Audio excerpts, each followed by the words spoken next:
wabarakatuh. Alhamdulillah bertemu lagi dengan Ustazah Yulia dalam pembelajaran PAI. Nah, sebelum kita memulai pembelajaran, kita berdoa bersama-sama terlebih dahulu ya teman-teman. Sikap berdoa, tangannya diangkat, kepalanya ditundukkan. Doa sebelum belajar. Bismillahirrahmanirrahim. Rabbi zidni ilman warzuqni fahman. Ya Allah, tambahkanlah ilmu kepadaku dan berikanlah aku kefahaman. Amin. Nah, sebelum memulai pembelajaran, Ustazah izin menginformasikan aturan sebelum pembelajarannya. Yang pertama, pastikan teman-teman duduk tenang. Yang kedua, pastikan fokus mendengarkan informasi. Yang ketiga, pastikan mengerjakan proyek dengan tuntas. Dan yang keempat, pastikan beres-beres ketika sudah tuntas mengerjakan proyek. Selanjutnya, Ustazah akan informasikan tema pekan ini. Temanya tentang merawat hewan dan tumbuhan, lalu subtemanya hewan di sekitarku.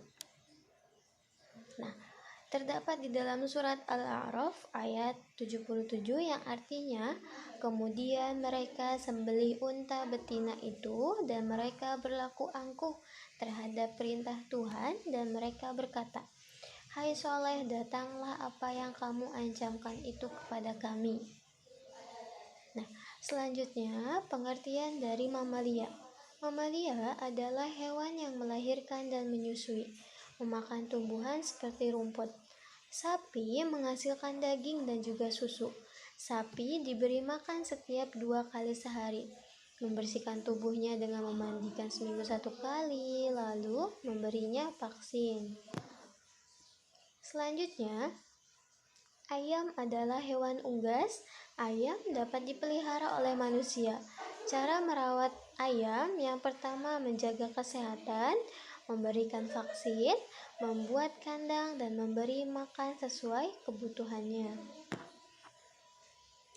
Nah, materi PAI pekan ini membahas tentang sikap sabar Nabi Zulkifli alaihi salam.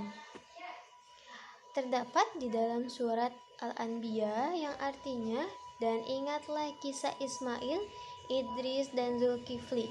Semua mereka termasuk orang-orang yang sabar. Kami telah memasukkan mereka ke dalam rahmat kami. Selanjutnya,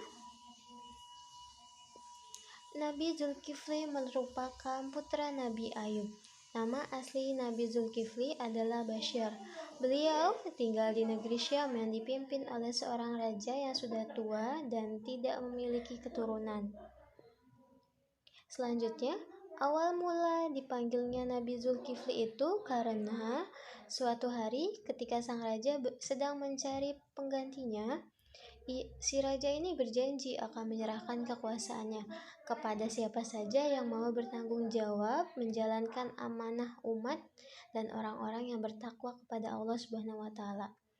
Lalu si raja ini berkata di depan rakyatnya, "Siapa di antara kamu sekalian yang sanggup berpuasa pada siang hari dan beribadah pada malam harinya, juga tidak akan marah-marah kepadanya, akan saya serahkan kerajaan ini, karena saya sudah sangat tua," kata sang raja.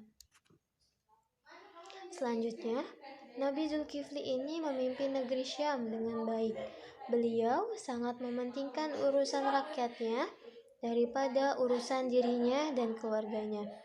Dia memegang teguh janjinya untuk berpuasa di siang dan beribadah di malam hari, serta selalu sabar dalam keadaan apapun dan tidak pernah marah-marah. Nah, sifat sabarnya Zulkifli ini menjadi orang yang taat beribadah sebelum ia diangkat menjadi seorang nabi. Dalam kesehariannya, Nabi Zulkifli ini menjalankan ibadah sholat sebanyak 100 kali dalam sehari. Ketaatan dalam beribadah ini disebut dalam firman Allah Subhanahu wa taala yang artinya, dan kami memasukkan mereka ke dalam rahmat kami, sungguh mereka termasuk orang-orang yang soleh. Selanjutnya, kesimpulan dari materi kita yaitu adalah Nabi Zulkifli alaihissalam memiliki nama asalnya yaitu Basyar. Dinamakan Zulkifli karena beliau sanggup menjalankan amanat raja. Zulkifli artinya adalah orang yang sanggup dan juga sabar. Selanjutnya adalah hikmahnya. Semasa kecilnya, Nabi Zulkifli ini tidak pernah berbohong dan selalu menepati janji. Selain sabar, jujur, tidak pernah berbohong, Nabi Zulkifli juga manusia yang taat beribadah kepada Allah Subhanahu wa taala. Karena teguh pendirian, sabar dan jujur, Nabi Zulkifli ini menjadi seorang raja. Nah, proyeknya teman-teman membuat gambar yang sesuai dari cerita Nabi Zulkifli. Setelah itu, teman-teman menuliskan atau menceritakan hikmah dari Nabi Zulkifli ini. Dan teman-teman menuliskannya di buku catatan PAI. Nah, cukup sekian informasi yang dapat Ustazah sampaikan. Kurang lebihnya mohon maaf. Terima kasih. Selamat bekerja teman-teman. Wassalamualaikum warahmatullahi wabarakatuh.